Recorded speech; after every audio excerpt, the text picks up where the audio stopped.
بسم الله الرحمن الرحيم. معاكم فاطمة زهراء، أهلا بكم في فيديو جديد.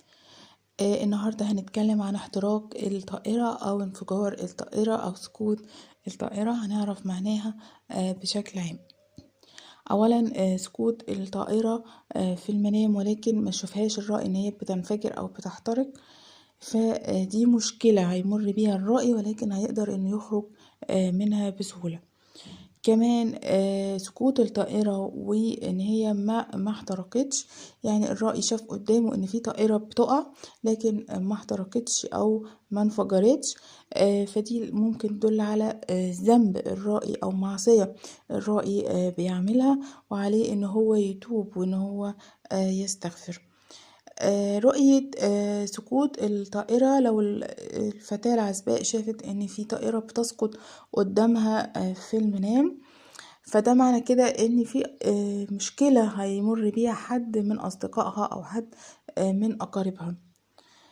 سقوط الطائرة كمان للفتاة العزباء، لو شافت إن الطائرة بتسقط فمعنى كده إن هي هتمر شوية بأزمة، وهتكون للأسف شوية مش قادرة إن هي تخرج منها، خصوصا لو شافت إن الطيارة دي انفجرت أو احترقت.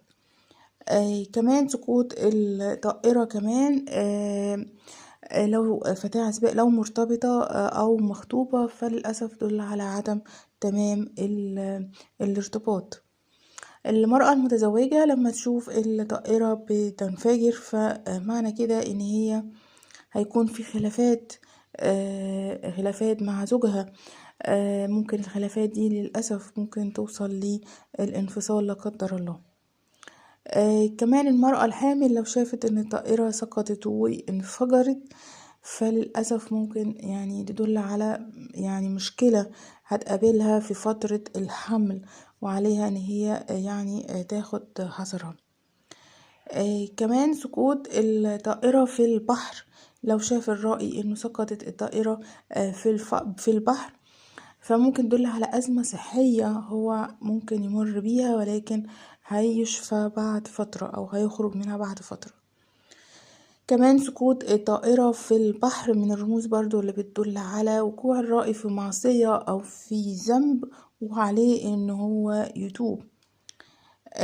كمان سقوط الطائرة في البحر كمان من الرموز اللي شوية بتدل على أزمة مادية ممكن يمر بيها الرائي، ولكن هيتغلب عليها أو هيخرج منها.